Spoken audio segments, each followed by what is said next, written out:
আমার যুবক ভাই,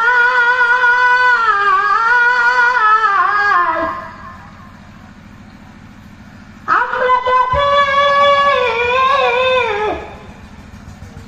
সালাতুল আদাব নামাজ পড়তে পারি, আমার আল্লাহ তাআলা একজন রহমতের ফেরেশতা তার জন্য পরীক্ষা হিসেবে নিযুক্ত করে দিবে।